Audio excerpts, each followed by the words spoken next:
पहली बार वो क्या वाकया था जहां आपको ये महसूस हुआ कि हाँ, मंत्रों की शक्ति मैंने अपने अंदर देखी? अध्यात्म में मुझे इंटरेस्ट किसने दिया था? थर्ड आई ने।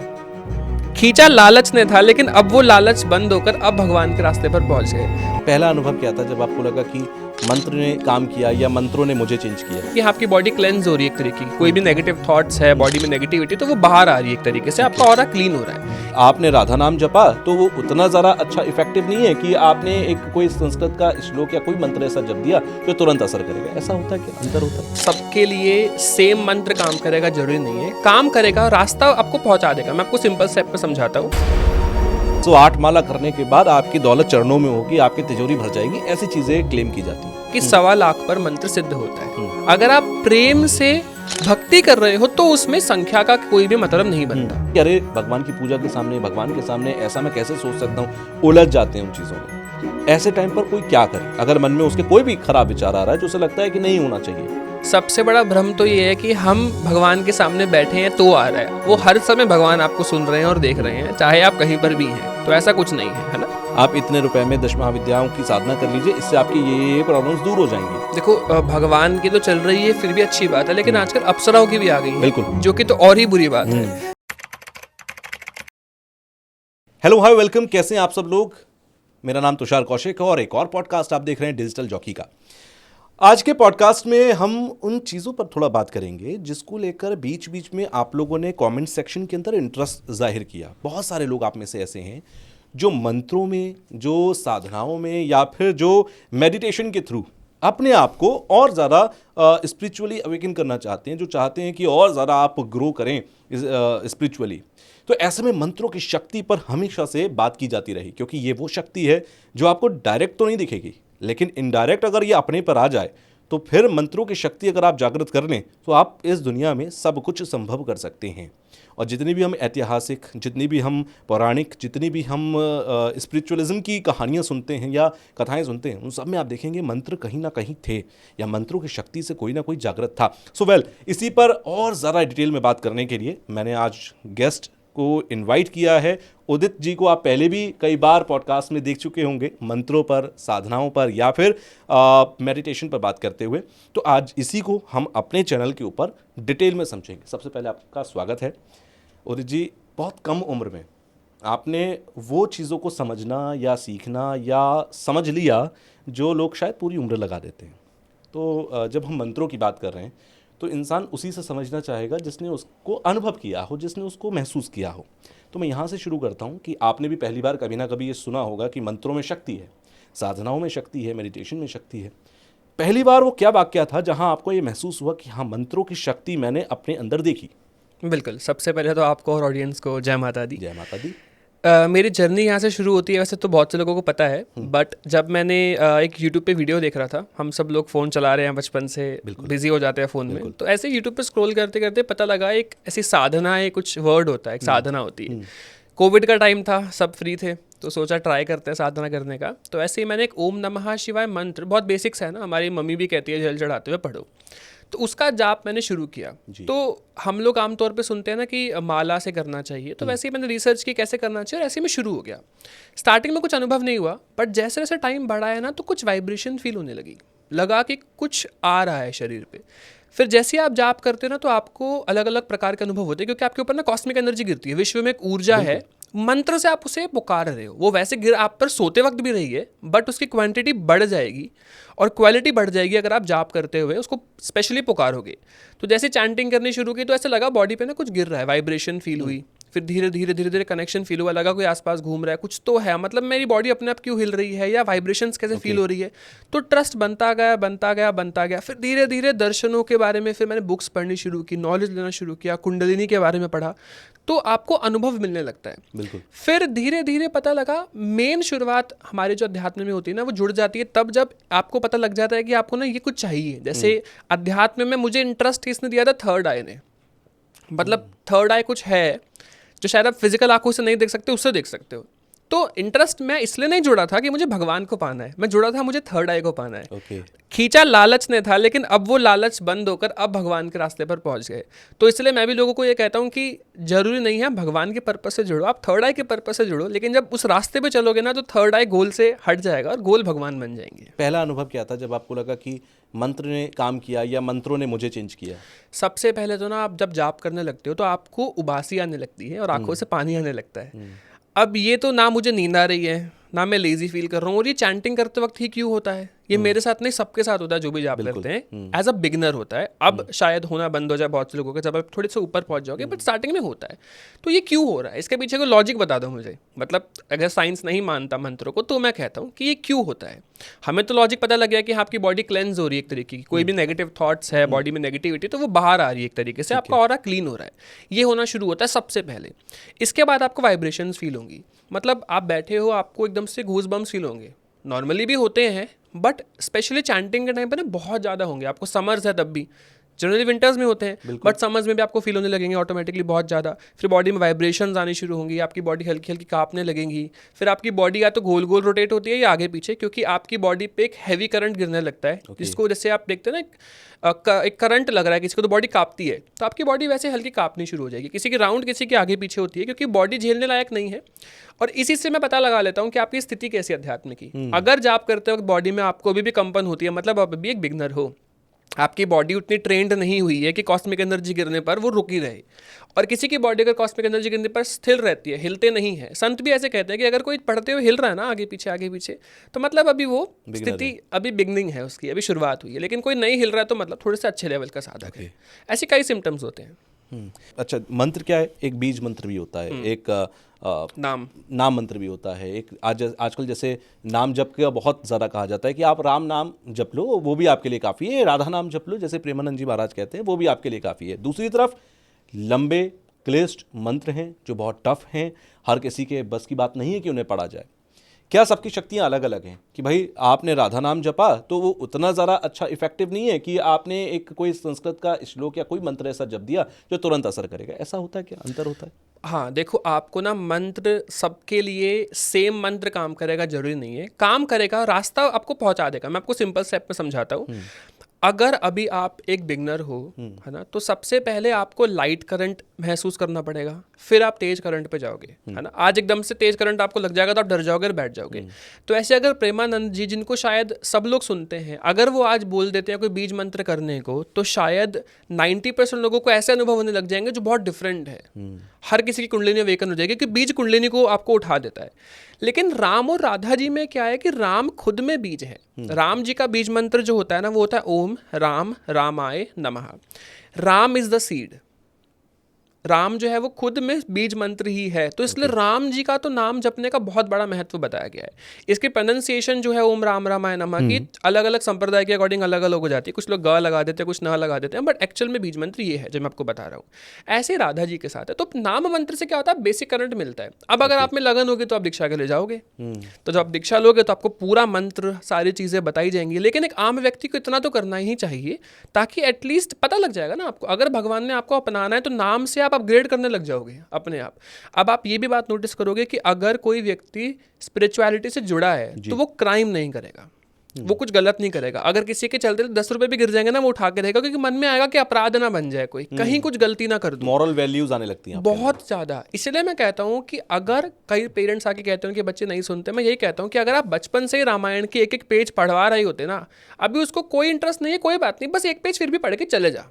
क्योंकि आपके पास जब कनेक्शन बनने लगेगा ना अपने आप, तो अपने आप धीरे धीरे आपका बढ़ने लगोगे। अब मैं कभी भी नहीं कहता आप एकदम से 100 माला करो, मैं कहता हूँ स्टार्ट विद 1 माला डे। जब मन करे बढ़ाते रहना, बढ़ाते रहेंगे। बहुत से लोग कहते हैं अच्छा मैं नॉनवेज खाता हूँ, क्या करें?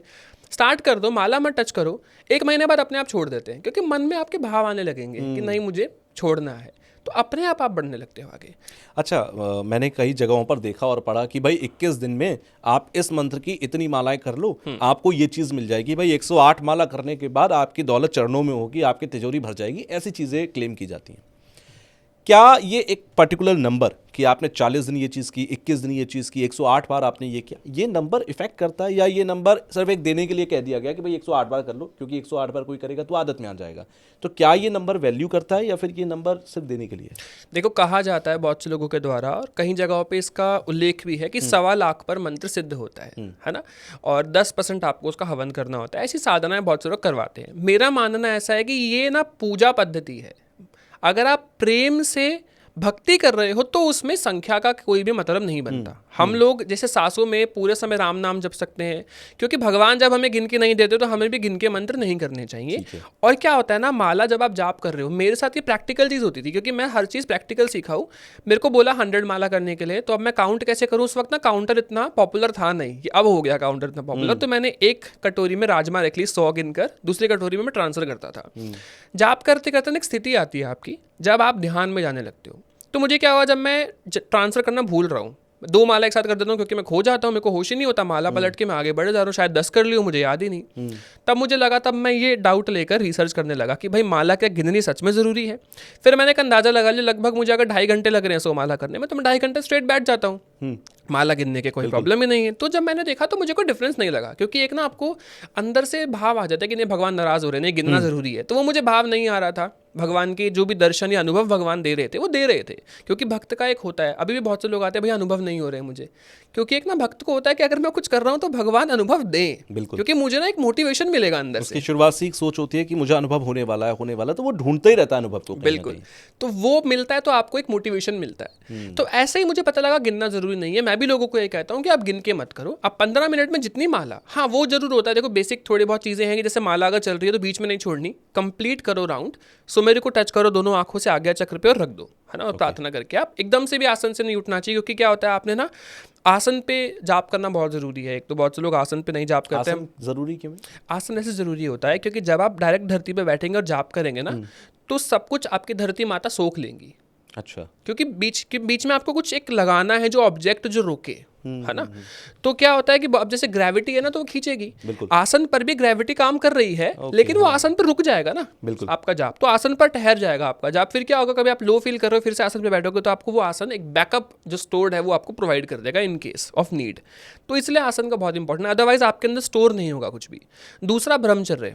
अगर कोई ब्रह्मचर्य पालन नहीं करता है तो वो भी स्पिरिचुअलिटी में ग्रो नहीं कर सकता है। अखंड ब्रह्मचर्य कोई नहीं कह रहा है, बट आपके माइंड में और आपको कंट्रोल होना चाहिए अपनी वासनाओं क्या मतलब है फिर? आपने कहा अखंड ब्रह्मचर्य की बात नहीं हो रही है, अब सिर्फ ब्रह्मचर्य की बात हो रही है। तो ब्रह्मचर्य क्या है? केवल देखो, ब्रह्मचर्य होता है जैसे आप मैरिड हैं तो आप अखंड ब्रह्मचर्य तो पालन करेंगे नहीं, है ना, आपको रिप्रोड्यूस तो करना ही है, लेकिन आपके मन में वासनाएं ज्यादा नहीं होनी चाहिए, है ना। जैसे अगर आपको ना उसको क्योंकि भगवान तक जोड़ना है, तो आपको काम वासना को, क्रोध को, लोभ को तो थोड़ा बहुत आपको कम करना पड़ेगा। अब ऑब्वियस सी बात है, आप एकदम से नहीं कर सकते, बिल्कुल, और कोई आम व्यक्ति नहीं कर सकता। देखो, भगवान तक पहुंचना है ना, तो अपने अंदर के इन गुणों को ही कम करना है। नाम जप करने से भगवान के पास पहुंच रहे हो, वो क्यों हो रहा है? क्योंकि नाम जप से बल मिल रहा है इन सबको छोड़ने का। मेन रीजन ये है। बहुत से लोग कहते हैं मैं अब ये काम नहीं कर पा रहा हूँ, जैसे मैं काम वासना नहीं छोड़ पा रहा हूँ, या मन में अभी भी विचार आ रहे हैं, या मेरे को पिज़्ज़ा खाने का मन बहुत ज़्यादा होता है, मैं छोड़ ही नहीं पाता, तो उसका बल कहाँ से मिलेगा? इसका मतलब जाप में कमी हो रही है आपकी। आपका नाम जब आप कर रहे हो, या तो आपको लग नहीं रहा, है ना, या फिर आप कर रहे हो तो कम कर रहे हो। 2 रीज़न हो सकते हैं आपके। अच्छा, बहुत सारे लोग जो बिगिनर हैं, जिन्होंने शुरू किया, अब डर, लालच, काम वासना, कोई भी चीज़ जो जिससे वो त्रस्त हैं, अगर वो उसे छोड़ने की कोशिश करते हैं, मान लीजिए उसने पूजा कर रहे हैं या फिर मंत्र जाप कर रहे हैं या कोई भी स्तोत्र पढ़ रहे हैं, और उनके मन में वो विचार आया, अब उस वक्त पर वो इस बात से डरते हैं कि अरे भगवान की पूजा के सामने, भगवान के सामने ऐसा मैं कैसे सोच सकता हूँ, उलझ जाते हैं उन चीज़ों में।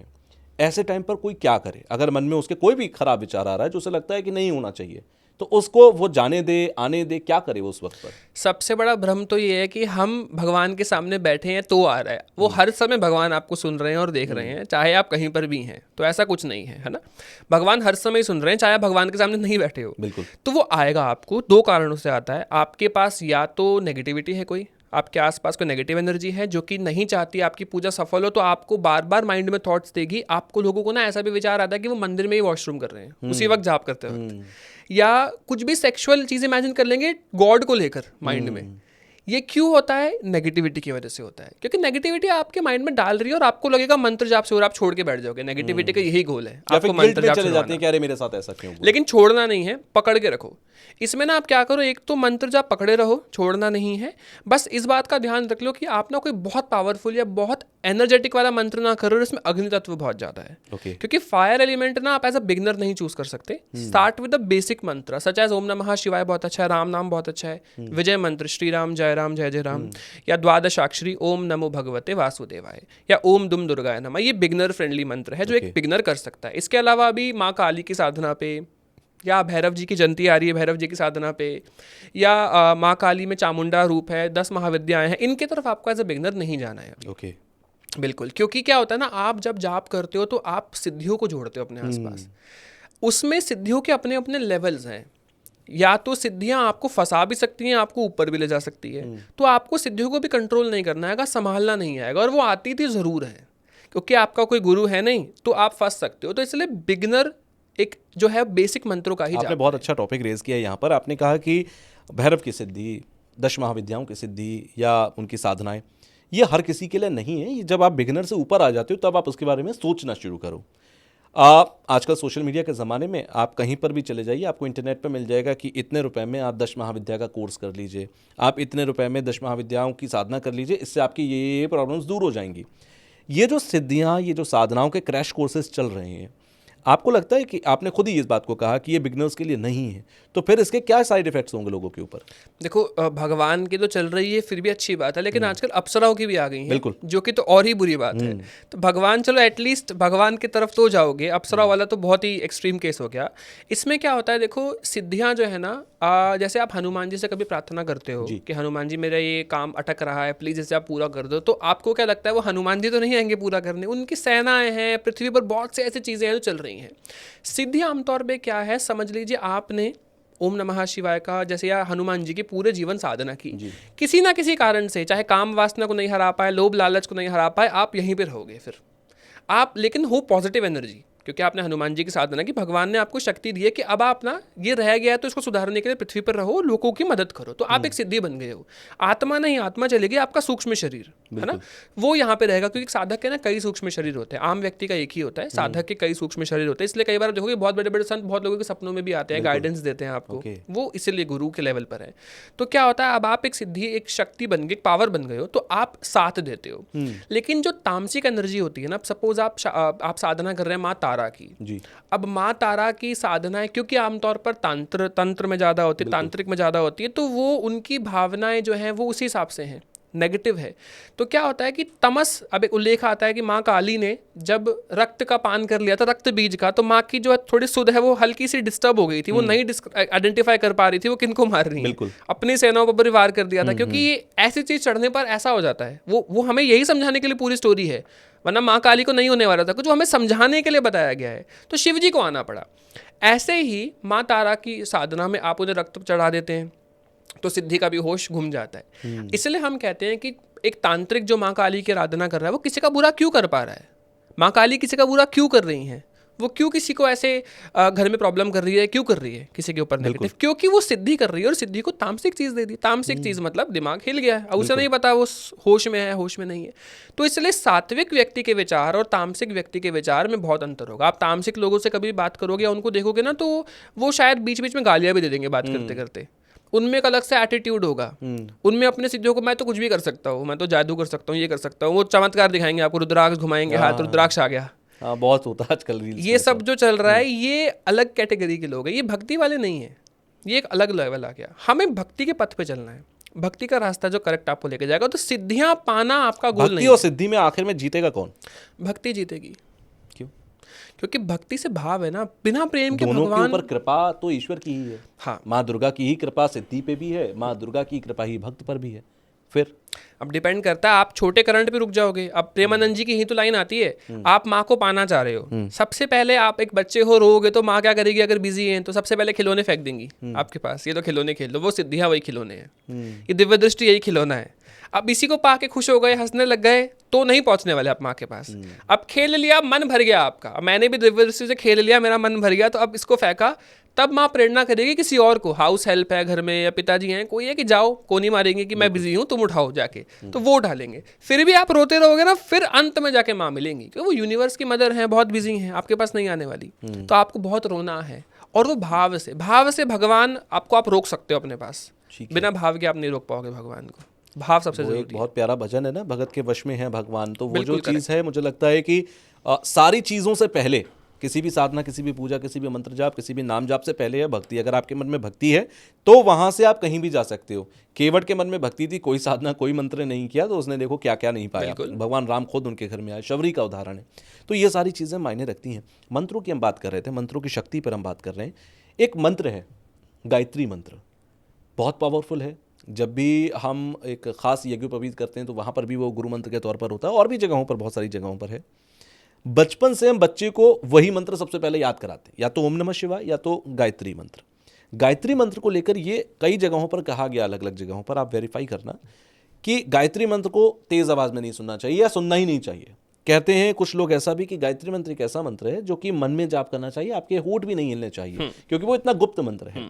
कुछ लोग कहते हैं जिसका यज्ञोपवीत हो गया सिर्फ वही कर सकता है, इसके अलावा नहीं कर सकते। गायत्री मंत्र को लेकर बहुत ज़्यादा भ्रम है, कोई मानता है कोई नहीं मानता। क्या है गायत्री मंत्र के बारे में? देखो, किसी भी मंत्र को करने से पहले दो चीज़ें आपके माइंड में आनी चाहिए। मैं गायत्री मंत्र बता भी देता हूँ, ये पॉइंट भी क्लियर कर देता हूँ आपको। पहले तो गायत्री मंत्र जो है वो गायत्री माता को वेद माता कहा गया है। बिल्कुल। और उनको कई जगहों पे ब्रह्मा जी, विष्णु जी और महेश जी की भी माता कहा गया है, क्योंकि उनके पास चारों वेदों का ज्ञान है। उन्हें सावित्री भी कहा गया है, और कहा जाता है सरस्वती माता और गायत्री माता वैसे एक ही है, क्योंकि इस बारे में ना कई लोगों को बहुत कंफ्यूजन है, ब्रह्मा जी की वाइफ कौन। तो मैं बता दूं, दोनों एक ही है। यही बात हो गई जैसे कृष्ण जी के लिए राधा जी हो गई, रुक्मणी जी हो गई, एक ही बात हो गई कि एक ही है, बस स्प्लिट करा हुआ है आपको समझाने के लिए। और हम भगवान को नहीं समझ सकते हैं, क्योंकि जब ब्रह्मा जी की खोपड़ी नहीं काम करती और ब्रह्मा जी के बनाए हुए, हम तो बिल्कुल नहीं समझ सकते भगवान को। फिर सिंपल सी बात है, या फिर आप बहुत बड़े लेवल पर पहुंचो, कई लीलाएं हम नहीं समझ सकते हैं। अब गायत्री मंत्र जो है ना, किसी भी मंत्र का उच्चारण मुख से नहीं करना चाहिए, खासकर इस समय पर, कलयुग के समय पर आपको मन में ही जाप करना चाहिए। क्यों कलयुग में ऐसा क्या? क्योंकि आपके ना मंत्र जापने से वाइब्रेशंस निकलती है। अगर आप मन में जाप करते हो तो वाइब्रेशंस आपके अवचेतन यानी मन में रहेगी, अंदर रहेगी, बोलने पर वाइब्रेशन बाहर भी आती है। नेगेटिविटी के लिए वाइब्रेशंस, ऊर्जा, कॉस्मिक एनर्जी खाना है जो चली गई हैं। सपोज जैसे हमारे पड़ोसी थे, चले गए, क्योंकि जीते जी वो वाइब्रेशन या उस एनर्जी को कलेक्ट नहीं किया, तो मरने के बाद वो पैसा है, गांधी जी वाले पैसे नहीं चलते, तब ये वाले पैसे चलेंगे अगर आपको अपर लेवल पर जाना है। पितरों के लिए आप दान क्यों कर रहे हो? क्योंकि पितर कहते हैं हमें ऊपर लेवल पर जाना है, हमारे तरफ से कुछ करो, या तो उनके लिए जाप करो या उनके लिए मंत्र दो, ताकि वो ऊपर लेवल पर जाए। खुद नहीं करके गए, क्योंकि इसीलिए ही नेगेटिविटी वो चुराने लगती है आपके आसपास। अब कई लोगों को मैं कहता हूँ एकदम से ध्यान भी नहीं करना। एकदम से ध्यान करने लगोगे ना, आपका ऑरा की फील्ड ही नहीं है, नेगेटिविटी आ जाएगी, आपके अंदर बैठ जाएगी परमानेंट। फिर आपको सिम्टम्स होने लगेंगे। आपको मेल्स में ज़्यादातर ना फीमेल एनर्जी जो है अट्रैक्ट होती है, क्योंकि वो नेगेटिविटी है तो काम वासना ज़्यादा होती है। तो हर मेल को मतलब मोस्टली नाइट में नेगेटिव ड्रीम्स आएंगे, सेक्सुअल ड्रीम्स आएंगे, और आपको लगेगा आपके साथ कुछ नेगेटिव हो रहा है और नेगेटिव चीज़ें हो रही हैं, आप लाइफ में प्रोग्रेस नहीं कर रहे हो, आपके पेट दर्द होता है, सर दर्द होता है। जाप करते करते स्पेशली अगर सर भारी और हैवीनेस हेड पे फील हो रही, पेन हो रहा है, इसका मतलब बॉडी में आपकी नेगेटिविटी है। जाप से ना वो पुल होके बाहर निकल रही होती है, यहाँ से, यहाँ भ्रमरंध्र है हमारे, जहाँ बाल घूमते हैं, यहाँ से बाहर निकलती है, और यहीं से हमें बाहर निकलना है। इसलिए स्वामी विवेकानंद जी की ये चीज़ क्रैक हो गई थी, क्योंकि वो यहीं से बाहर निकले थे। इसे कहते हैं मोक्ष प्राप्त करना। तो कोई भी मंत्र को मन में ही जाप करना चाहिए। लेकिन सवाल ये आता है कि वो साधना क्यों?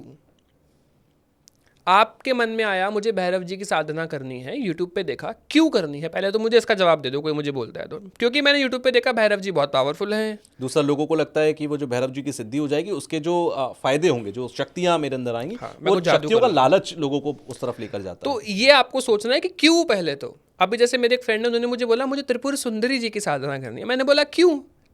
क्योंकि वो सुंदरता प्रदान करती हैं, इसलिए मैंने बोला अच्छा। तो ये आपको सोचना पड़ेगा कि आपको कोई साधना क्यों करनी है। साधना प्रेम से की जाए तो सफल होगी, सिद्धि प्रेम से टिक सकती है जी। मैंने शुरुआत में जब ओम नमः शिवाय का जाप किया ना, मेरा हनुमान जी में भाव नहीं रहा। तो मेरे को आभास स्वप्न में, क्योंकि हनुमान जी के जब कनेक्शन बनता है तो आपको ना उड़ने के ड्रीम्स आएंगे, आपको मंकीज दिखेंगे, आपको लगेगा बहुत ज़्यादा खा रहे हो, स्वप्न में ऐसे आने लगते हैं। एक की अनुभव है, तो ऐसा होने लगा। तो मुझे भी एक्साइटमेंट हुई, अरे वाह हनुमान जी का कनेक्शन बन रहा है, मुझे महसूस भी हो रहे थे थोड़े बहुत स्वप्न में। तो मैंने भी ऐसी प्रार्थना करके देखी, हनुमान जी तो सुनते ही नहीं। क्यों नहीं सुनते? क्योंकि हनुमान जी से भाव ही नहीं था मेरा। फिर जब मैंने ओम नमः शिवाय का और किया ना आगे आगे, मंत्र एक आर्टिफिशियल इंटेलिजेंस की तरह है, वो आपको ना अपने आप पहुंचा देगा आपकी इष्ट तक। कोई भी मंत्र करो आप, चाहे शुरू आप भैरव जी का करो, लेकिन आपको स्वप्न शायद किसी और के आने लगेंगे। तो ऐसे ही मैंने ओम नमः शिवाय जब शुरू किया, तो मुझे सबसे पहले जो अनुभव शुरू हुए थे वो हुए थे माँ दुर्गा के, कनेक्शन बनना शुरू हुआ था। और मुझे बार बार ना वो दिख रहे हैं ड्रीम्स में, बार बार भाव आ रहे, तो प्रेम आने लगा। जब प्रेम आने लगा ना, तो ओम नमः शिवाय को मैंने क्वांटिटी कम करके, क्योंकि मंत्र छोड़ते नहीं है, तो मंत्र कम करके मैंने ओम दुम दुर्गा नमः शुरू कर दिया। इस केस में जब मेरा जुड़ाव बना, तो भक्ति बड़ी बड़ी बड़ी बड़ी बड़ी, और फिर ना आपके मन में लालच हटने लगता है, फिर प्रेम भावना आने लगती है।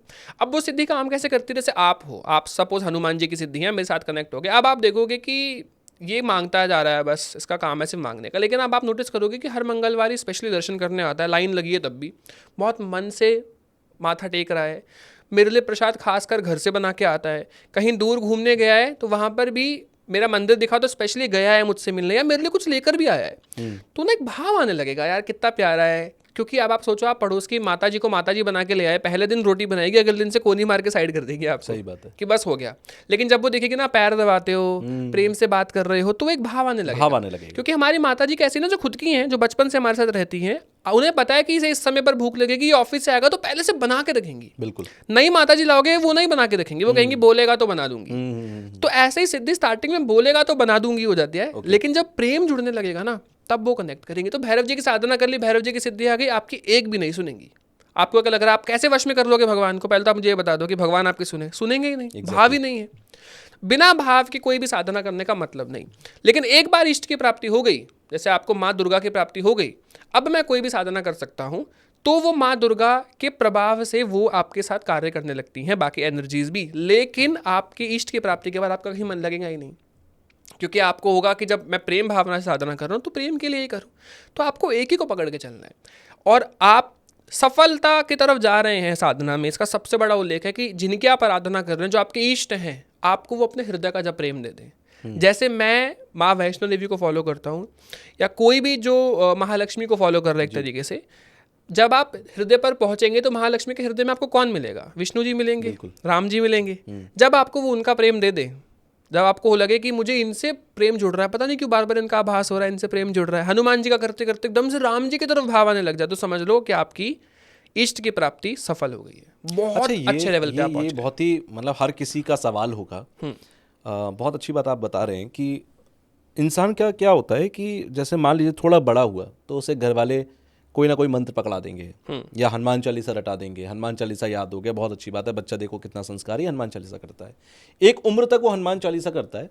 उसके बाद मान लीजिए कि जब वो बड़ा होता है, उसकी एक सोच डेवलप होती है, तो उसे महादेव पसंद आ गए, महादेव का वो करने लगता है। फिर पता चला कुछ दिनों बाद उसने कोई सोशल मीडिया पर रील देख ली और माँ दुर्गा की तरफ उसका झुकाव हो गया। एक झुकाव होता है मन से, एक झुकाव होता है लालच या डर के बल पर अपना झुकाव शिफ्ट करते हैं। ऐसे में एक लोगों के मन में विचार ये भी आ जाता है कि गिल्ट जैसा कि अरे मैं तो हनुमान जी को पूजता था, ये मैं महादेव को कैसे पूजूं, हनुमान जी को बुरा लगेगा। क्या ऐसा भी होता है? मान लीजिए आप महादेव की पूजा करें, चाहे माँ दुर्गा की पूजा करें या हनुमान जी की पूजा करें, एट दी एंड एक परम ब्रह्म की तरफ आप जा रहे हैं। तो क्या किसी को भी जप लेना, मान लीजिए हनुमान चालीसा आप डेली कर रहे थे और करते करते अब आप किसी और महादेव के ऊपर जल चढ़ाने लगे और आपकी श्रद्धा वहां ज्यादा शिफ्ट हो गई, आप हनुमान चालीसा शायद करना भी भूल गए, तो क्या यहाँ पर कोई गलती हो जाती है किसी से? आप भगवान को इंसान समझ रहे हो ना, आपको लग रहा है उनमें इंसान वाले भाव हैं कि क्रोध या गुस्सा करना कि इन्होंने इसके पैर छुए मेरे नहीं छुए, ये इंसानों के भाव हैं, भगवान के थोड़ी हैं। भगवान में ये भाव नहीं है, भगवान हमसे बहुत परे हैं। और पहली चीज तो सारे भगवान लिंक्ड हैं। हनुमान जी कौन है? शिव जी के 11वें रुद्र अवतार हैं। शिव जी की आराधना करोगे तो हनुमान जी से कनेक्शन बनेगा, हनुमान जी का करोगे तो शिव जी से कनेक्शन बनेगा ही बनेगा। इसमें कोई कुछ वो नहीं है कि इसमें सोचने की बात नहीं है। शिव जी की तरफ जाओगे ना तो हनुमान जी के साथ देवी माँ से भी बनने लगेगा, तो थोड़ा बहुत सराउंडिंग आपकी पूजा रहेगी हमेशा से ही, कोई प्रॉब्लम नहीं है। लेकिन आप चाहे लालच से जुड़ें, लेकिन सही तरीके से अगर आप फॉलो करोगे ना चीज़ों को, तो आपको अपने आप आपका मार्ग दिख जाएगा। अब बहुत से लोग कहते हैं मुझे ईष्ट नहीं पता, मैं कहता हूँ ईष्ट की ही आराधना करो। ईष्ट मतलब फेवरेट, बिल्कुल, क्योंकि मैंने वही आपको सिद्धि का कॉन्सेप्ट समझाया ना कि नहीं भगवान टिकेंगे आपके पास अगर आप ईष्ट की नहीं कर रहे हो तो। ईष्ट के बाद जहां मर्जी जाओ, क्योंकि मन ही नहीं करेगा। ईष्ट तय कैसे होगा कि मेरे पिताजी या मेरे दादाजी इन भगवान की पूजा करते थे, वो कुल इसलिए वो देवता मेरे है, ईष्ट हैं? वो कुल देवी देवता है। कुल में किन की पूजा हो रही है? कुल में पूजा जब हो रही होती है ना, तो उनकी एनर्जी क्योंकि ऑलरेडी घर में है, तो उनसे कनेक्शन जल्दी बन जाएगा आपका, अगर हो रही जैसे है मान तो। लीजिए किसी के घर में राधा कृष्ण की पूजा होती है, माँ पिता परिवार के दूसरे लोग करते हैं, बट मेरा मन तो महादेव की पूजा में ज़्यादा लगता है। तो क्या मेरे इष्ट वो राधा कृष्ण या कृष्ण है, या मेरे इष्ट वो होंगे जो महादेव में मेरा दिल लग रहा है? जिनमें दिल रख रहा है वो इष्ट होते हैं, वो आपके कुल देवी देवता हो गए, है ना। लेकिन उनकी ब्लेसिंग भी जरूरी है, क्योंकि उनकी एनर्जी ऑलरेडी घर में प्रेजेंट है, तो उनकी प्रेरणा से ही आपका भाव कहीं और गया है। तो इस केस में आपको क्या करना होता है कि आप महादेव की तरफ शुरू हो जाइए, है ना। धीरे धीरे जब आप बढ़ेंगे तो महादेव जब आपके पास आपको प्राप्त होंगे महादेव, तो वो ऑटोमेटिकली आपको गाइड करेंगे। या तो वो आपको किसी की तरफ आपका भाव ऑटोमेटिकली शिफ्ट कर देंगे, है ना, या स्वप्न के द्वारा आपको गाइडेंस देंगे। ऐसा धीरे धीरे आप अपने आप अपग्रेड करते रहोगे, इसमें कोई परेशानी नहीं आती। मेरे भी मन में ऐसे आता था कि जब मेरी इष्ट माँ दुर्गा है या माँ वैष्णो देवी है, माँ वैष्णवी को कहा जाता है कि वो कलगी जब आएंगे, बिल्कुल उनके साथ ही वाइफ है वो, उनकी एनर्जी है। क्योंकि माँ सीता ज्ञान रूप से सरस्वती के रूप से आ चुकी हैं, माता राधा लक्ष्मी के रूप से आ चुकी हैं, अब माँ वैष्णवी काली के रूप से आएंगी। इस बार थोड़ी पावरफुल एनर्जी देवी की आने वाली, इसलिए कलयुग में काली माँ का जो है बहुत ज़्यादा उनका देखा गया है कि उनका प्रभाव बहुत ज़्यादा जल्दी प्रसन्न होती हैं, उनको और हनुमान जी को कहा गया है।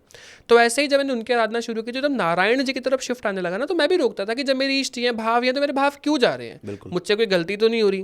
तो मैंने बहुत से लोगों से कंसल्ट किया, मैंने भाव मेरे मन में भी आता है, मैंने ये जाना हाँ कि क्यों नारायण की तरफ मेरा खिंचाव जा रहा है, जब मेरी इष्ट ये है और मुझे नहीं रोकना चाहिए। मेरा पूरा चैनल माँ आदि शक्ति के ऊपर है, देवी के ऊपर है, शक्ति के ऊपर है, तो मेरा ध्यान क्यों जा रहा है। बहुत आंसर्स खोजे, बहुत बड़े बड़े संतों से, अभी भी वृंदावन में होकर आया हूँ, बात करके आया हूँ। तो इसका सार मुझे ये मिला कि पृथ्वी का भार है नारायण जी के पास, जो कि समय समय पर हर किसी के पास अलग अलग होता है।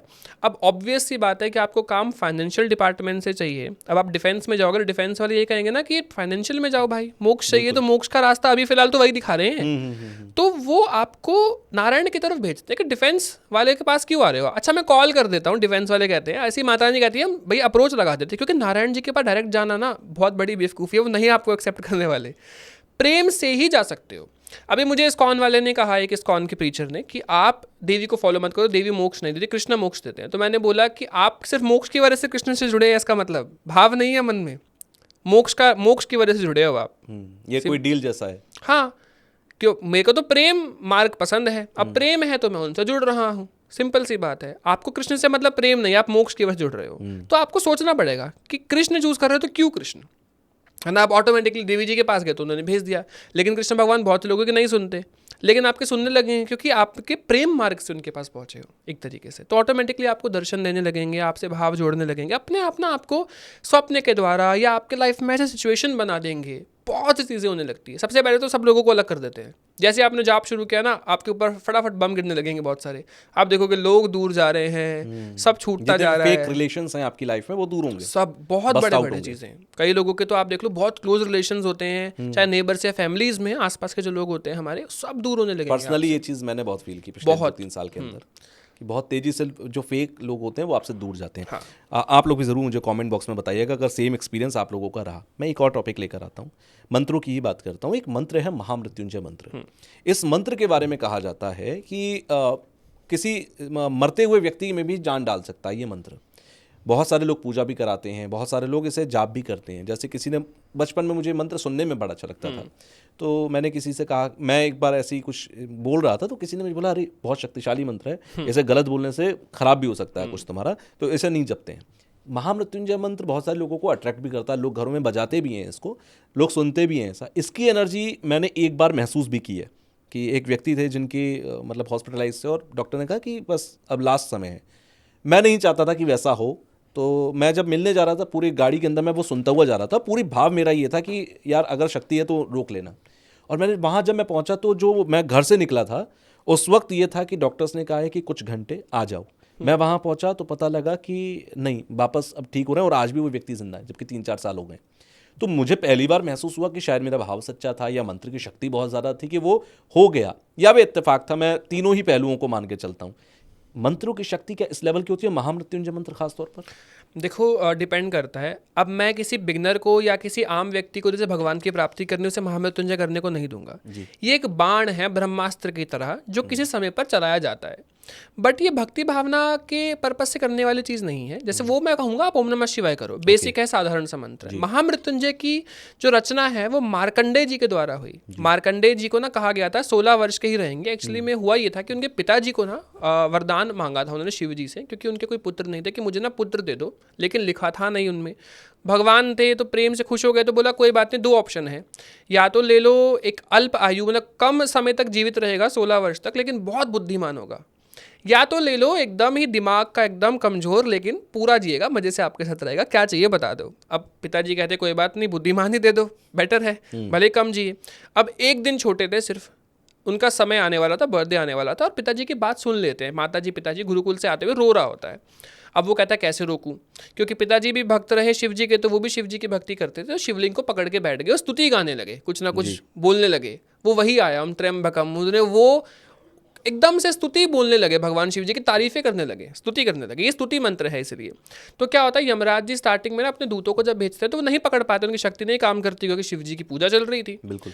और फिर जो चित्रगुप्त जी है वो यमराज जी को कहते हैं कि महाराज जी आप जाइए, क्योंकि भैरवी जी ने नियम बनाए हैं मृत्यु के। भैरवी जी ने साफ साफ कहा है कि अगर कोई ऋषि पुत्र है या कोई तपस्वी संत है तो उसके आत्मा को आप अपने नौकर नहीं भेजेंगे, अपने दूत नहीं भेजेंगे, स्वयं जाना है आपको। नहीं जाते हैं वो। अंत में क्योंकि जब दूत से आते नहीं तो खुद जाते हैं, 5 फेंक रहे होते हैं, वहीं पर ही अर्धनारीश्वर रूप में माता पार्वती और शिव जी प्रकट होते हैं। सबसे पहले राइट टांग मारते हैं यमराज जी को एक, और वो यमराज जी दूर जाके गिर जाते हैं आराम से। इस केस में सभी देवता आते हैं, क्योंकि भगवान शिव और माता पार्वती मारने वाले होते हैं, एकदम समाप्त। लेकिन सब लोग कहते हैं कि भाई सारी साइकिल डिसबैलेंस हो जाएगी, यमराज जी गए तो कौन जाएगा। तो यमराज जी कहते हैं मेरी क्या गलती थी भाई, जब आपने कह दिया 16 वर्ष में समाप्त होंगे तो मेरे को जाना चाहिए ना, आपने तो मुझे मारा क्यों फिर। तो वो कहते हैं कि भाई पहली मिस्टेक तो कोई पूजा कर रहा है, पाश मार रहे हो। सेकंड मिस्टेक, आपको ये नहीं समझा कि आपको खुद जाना था, आपको बताया भी कि आप खुद नहीं गए, है ना, इस वजह से आपको दंड मिल रहा है। तो नियम नहीं पालन कर रहे थे यमराज जी। अब क्या करें भाई, अब भगवान शिव भी कह रहे हैं कि भाई नियम तो है भाई, यमराज जी को ले जाना चाहिए।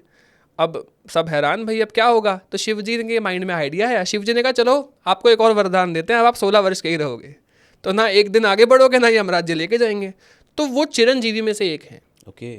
मार्कंडेय ऋषि। मार्कंडेय ऋषि जी ने ही मार्कंडेय पुराण में वो सारी कहानी लिखी है जो मेरी फेवरेट है, दुर्गा सप्तशती में। एग्जैक्टली, दुर्गा सप्तशती जो भी करते होंगे वहाँ मार्कंडेय उवाच, मार्कंडेय पुराण के अंतर्गत पूरी लिखी गई है। मार्कंडेय उवाचा आता है ना, मार्कंडेय जी बोले।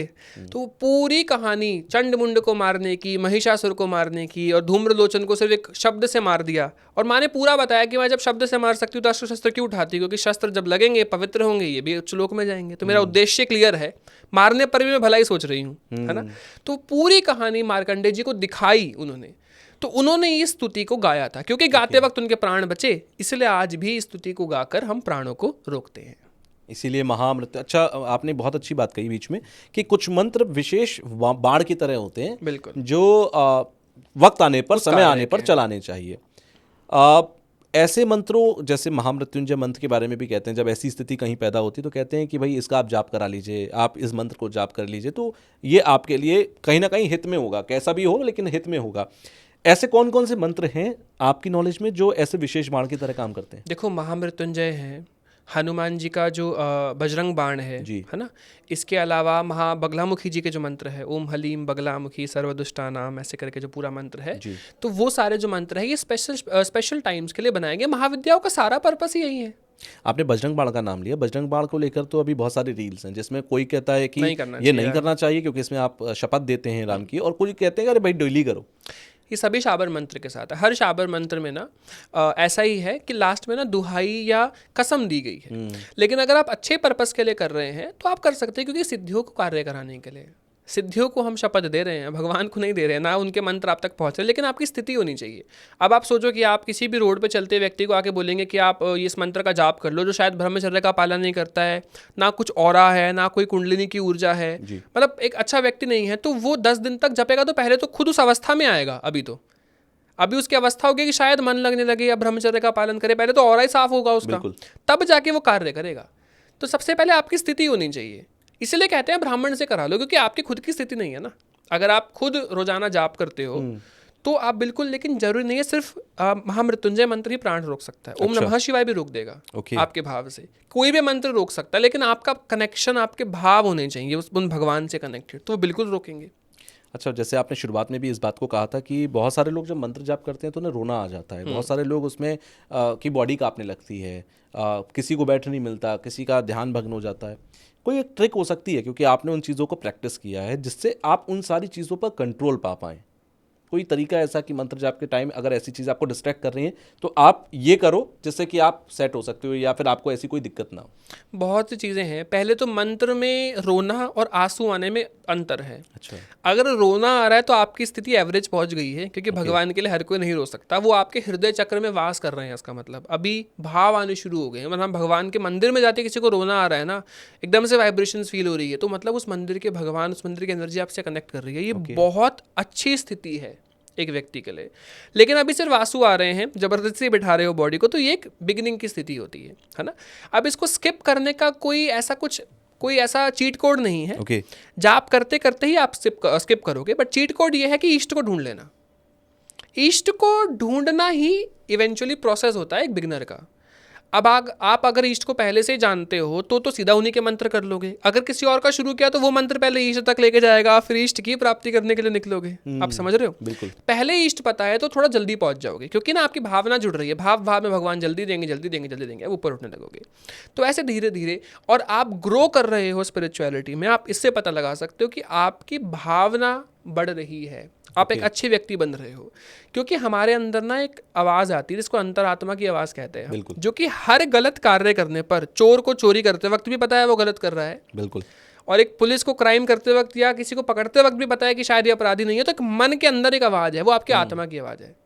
ये भगवान ने इसलिए दी है कि जब ऊपर कोर्ट में खड़ा करेंगे भगवान, और जब आपको बोलेंगे आपने गलत किया, तो आप बोलोगे ना भगवान किस नियम में लिखा है, किसने मुझे तो बताया ही नहीं, तो भगवान ये कहेंगे नहीं, तेरे अंदर से आवाज़ आई थी। वो आत्मा इसलिए डाली गई है, वो आत्मा अंदर इसलिए डाली गई है कि भगवान ये कह सके कि तुझे बताया था, तेरे मन में आया, तो यही अपराध है।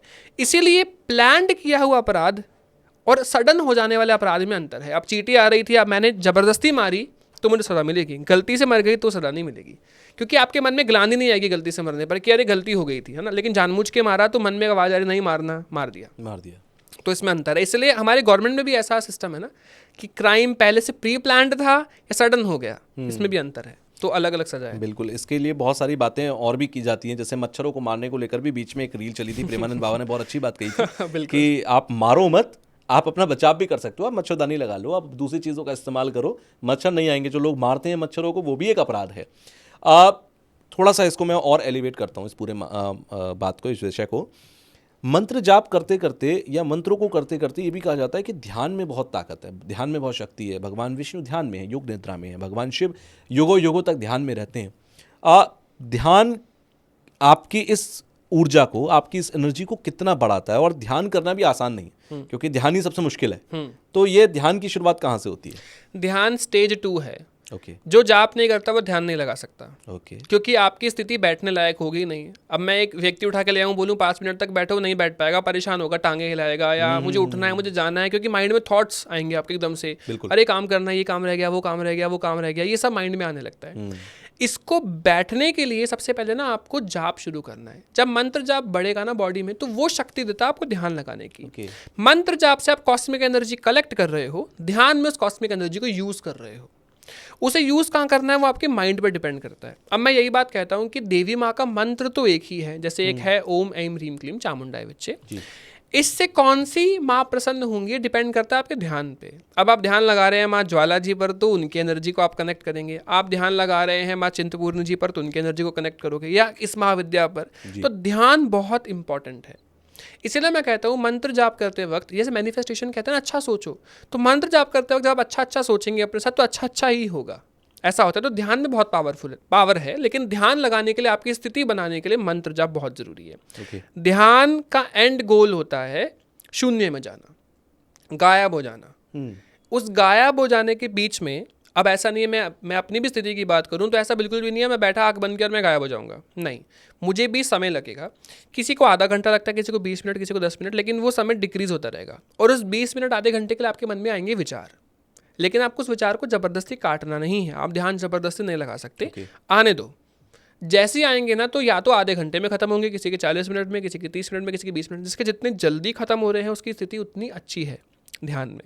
ये होता है, ध्यान लगा रहे हो, सही लग रहा है। दूसरी टेक्निक या दूसरा एक अनुभव होता है कि आपकी बॉडी सुन्न होने लगती है। सबसे पहले टांगे सुन्न होंगी, जिसमें लोग मेरे को ये तर्क देते थे कि क्योंकि भाई पैरों में ब्लड का फ्लो रुक रहा है तो हो रहे होंगे, बिल्कुल। लेकिन अगले से हाथ सुनोगे, अच्छा भाई हाथ क्यों हो रहे हैं? अब मेरा सवाल सामने से आता था, हाथों पे तो फ्लो नहीं रुक रहा है, हाथ सुन होंगे, फिर आपकी बॉडी सुन होगी, फिर गर्दन सुन होगी। सर को सुन नहीं कर पाते 90% लोग, क्योंकि वो अवस्था नहीं हुई, सर सुन करना बहुत जरूर मतलब मुश्किल है। तो ये सुन हो रही है बॉडी और आप गायब हो रहे हो, ये आपका अनुभव बता रहा है, या एक सिम्टम है आपको बताने का कि ध्यान सही जगह पे जा रहा है। लेकिन चुनने में जाना ही एंड गोल है। कुंडलिनी से भी ताल्लुक है? ध्यान लगाने से कुंडलिनी आपकी जागृत होती है। और ये जो सुन्न हो रहा है कि आपने जो पैटर्न बताया, ये क्या चक्रास क्या लाइन होने की वजह से? मैं बताता हूँ ये क्यों हो रहा है। ये इसलिए हो रहा है कि आपकी जो चेतना है ना वो बॉडी में फैली हुई है, उस चेतना को समेट के आप इतना छोटा आकार कर लेते हो। हमारी बॉडी में जो कुंडलिनी है ना, ये बहुत से लोगों को नहीं पता है, हमारी कुंडलिनी सुषुम्ना नाड़ी में है। 3 नाड़ियां मेन है, ईड़ा, पिंगला, सुषुम्ना। बिल्कुल। सुषुम्ना नाड़ी के अंदर कुंडलिनी है, लेकिन सुषुम्ना के अंदर के और नाड़ियां हैं। सुषुम्ना के अंदर वज्र नाड़ी है, वज्र में चित्र है, चित्र में ब्रह्मा है। लेकिन आप सोचो कि पाइप के अंदर एक पाइप है, उसके अंदर एक पाइप है, तो पाइप छोटा नहीं हो रहा अंदर? बिल्कुल। तो आपको अपनी ऊर्जा को अंदर डालने के लिए पहले छोटा करना पड़ता है। जितना लंबा ध्यान उतना छोटा कर पाओगे आप। तो स्टार्टिंग में आप एक रोटी के आकार का ऊर्जा कर लेते हो, फुटबॉल की तरह, फिर रोटी की तरफ आते हो। आपको उसे करना है होम्योपैथिक की दवाई की गोली जितना, अगर आपको ब्रह्मा नाड़ी में घुसना है तो वो लंबे ध्यान से आप चेतना एकदम, मतलब आपको बॉडी महसूस होनी बंद हो जाएगी। इन शॉर्ट आपको टांगे, आपको लगेगा आप महसूस, तभी तो लोगों को लगता है वो हवा में है, क्योंकि बॉडी नहीं फील हो रही है, आपको लाइट फील कर रहे हो। लेकिन यहीं पर अगर आपको नेगेटिविटी है, ध्यान लगाते भारी फील होने लगेगा और मन में सारे बुरे विचार आने लगेंगे आपको। तो आप पता लगा लो भाई आपको नेगेटिविटी है। इस केस में मैं एक रेमेडी करने को देता हूँ आपको, कपूर विधि हम इसको बोलते हैं। आप 2 क्लोव्स रखो दोनों हाथों में और इसको ऐसे बंद कर लो और ऐसे रख के आसन पर बैठ के चैंटिंग करो 10 मिनट 15 मिनट के लिए। इमेजिन करो बॉडी की सारी नेगेटिविटी हाथ में जा रही है, या बस आप चैंटिंग करते रहो। उसके बाद आप कपूर रखो कटोरी में, जला दो इसको। रोज करो 15 दिन तक। जो भी बॉडी में नेगेटिविटी है वो धीरे धीरे आप देखोगे आपका ऑरा क्लीन हो रहा है, विचार धीरे धीरे बुरे जा रहे हैं, धीरे धीरे ऑटोमेटिकली कम होने लगेगा आपका।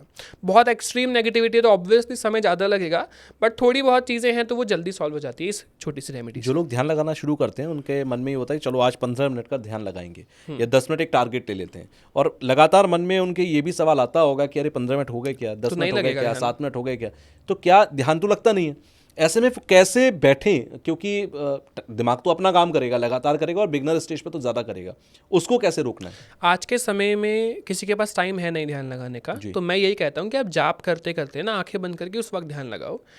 जब आप जाप करने लगोगे तो ऑटोमेटिकली आपको बीच में नींद आने लगेगी, आप गायब होने लगोगे। जब आप गायब होने लगो, नींद आने लगे, इसका मतलब आप सही अवस्था पर जा रहे हो। अगर आपको नींद नहीं आ रही तो मतलब बॉडी अभी जाप करना ही, पहले जाप ही कर ले।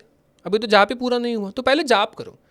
ध्यान अपने आप लगने लगेगा जैसे ही बॉडी में जाप भर जाएगा, क्योंकि बॉडी कहेगी भाई जाप बहुत हो गया, अब नींद आने लगेगी, आप एकदम से आप सोने लगोगे। कई लोगों की माला गिर जाती है, उस समय आप बैठ जाओ, आप देखो बहुत अच्छा ध्यान लगेगा आपका। अब मेरे को भी ऐसा कहते थे सब लोग, जहाँ से भी मैंने लोगों से बात करी, अभी भी मैं वृंदावन में संतों से बात करके, उन्होंने मुझे यही कहा कि ध्यान लगाने का सबसे अच्छा समय है जब आपके पास कुछ काम ना हो, एकदम खाली हो। जब आप चाहे वो रात के 12 बजे का समय क्यों ना, कभी भी आप ध्यान लगाओ, लेकिन आपका ऑरा होना चाहिए। तो पहली स्टेज इज चैंटिंग। पहली स्टेज ध्यान कभी भी नहीं है। ध्यान करने लायक बनो, क्योंकि मेडिटेशन भी एक ट्रेंड है। लोगों को लगता है मेडिटेशन करेंगे फिर मैनिफेस्टेशन होगा, बहुत कुछ हो जाएगा, डर लालच सब दूर हो जाएगा। तो जो लोग डायरेक्ट मेडिटेशन में जा रहे हैं वो गलती कर रहे हैं। नहीं, बिल्कुल सही, एकदम गलत। पहले आप जाप करो। एक आखिरी सवाल मेरा, आपने अभी कहा था कि मंत्र जाप, मंत्र चैंटिंग बहुत ज़रूरी है, नाम जाप से भी काम बनेगा? नाम जाप छोटा करंट है। स्टार्टिंग में मैंने आपको ये बताया ना, जब आप नाम जाप करने लगोगे आपको एनर्जी सेम महसूस होगी, अब आप ऑटोमेटिकली ग्रो करने लगोगे। जब हंगर बढ़ेगी अंदर से तो आप कुछ ना कुछ ढूंढोगे, या तो आप उसी की क्वांटिटी बढ़ा दोगे, पूरा समय जपने लगोगे तो बॉडी की भूख बढ़ रही है, तो अब आप कैसे ना कैसे बढ़ाने की कोशिश करोगे। और ये जो मेडिटेशन म्यूजिक यूट्यूब पे मिल जाता है कि आप ये मेडिटेशन म्यूजिक है, इसे बजाकर मेडिटेशन कीजिए, वो ओके, या शांत एरिया चाहिए आपके लिए? वो आपको क्या हेल्प कर रहा है कि 100 जगह पर जब दिमाग घूमता है ध्यान है जाप करते वक्त, वो आपको एक म्यूजिक पे स्थिर कर देगा। तो 100 जगहों पे ध्यान जाने से अच्छा, इसके पीछे लॉजिक ये है कि वो उस म्यूजिक पे चला जाएगा। म्यूजिक पे चला गया तो मतलब आप एक तरीके से आप भटके नहीं रहे। 1000 से एक पर आ गए। एक पर आ गए हो।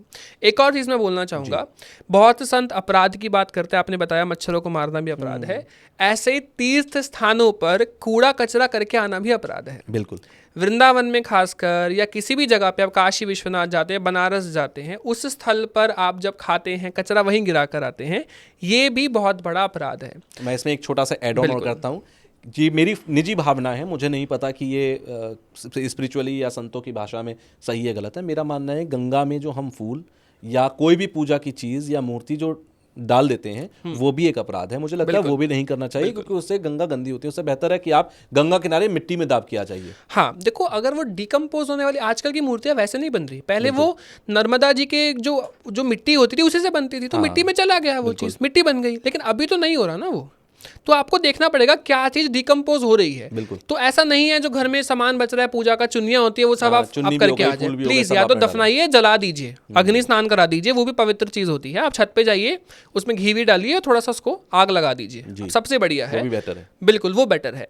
दूसरी चीज, अब की बात जब आप तीर्थ स्थान पे जाएंगे तो वो कूड़ा थोड़ा सा उठा के आइएगा, कि जो पहले जो पाप बन गए हैं आप उसे सुधारिए, ताकि थोड़ी साफ सफाई भी हो जाए और अगली बार से ना करें और सेवा हो जाए। जी बिल्कुल। और ये आई होप आगे संत भी अब जब सुनेंगे या बात पहुंचेगी तो वो भी इन चीज़ों का थोड़ा प्रचार करेंगे। बिल्कुल, बहुत अच्छा लगा मुझे आपसे मिलकर उदित जी, और बहुत सारी चीज़ों पर हमने बहुत नेचुरल और कॉन्वर्सेशनल वे में बात की है। कोई ऐसा नहीं कि टॉपिक उठाया और उस पर बात कर ली। सो आई थिंक बहुत सारे लोगों के बहुत सारे सवाल कवर हुए होंगे, और अगर नहीं हुआ है तो नीचे कमेंट बॉक्स में लिखिए, हम कोशिश करेंगे आके इसको कवर किया जाए। सो आज के लिए बहुत बहुत धन्यवाद आपका। Thank you so much. आखिर में आप हमारे व्यूअर्स से कुछ कहना चाहें तो प्लीज़ बोलिए। बिल्कुल, वही जो तीर्थ वाली स्थान की बात मैंने करी, वहाँ तक तो आप ज़रूर करो। स्थान को साफ रखो, अपने घर को साफ रखो, जैसे आप अपने घर को साफ रखते हो वैसे ही वो जो पूजा का स्थान है वो भी आपके घर की तरह है ना। वहाँ बिहारी जी रहते हैं, कृष्ण जी रहते हैं, माँ रहती हैं, जिस भी स्थान को आप मानते हैं, तो वहाँ की सफाई के अभियान में आप जुड़िए।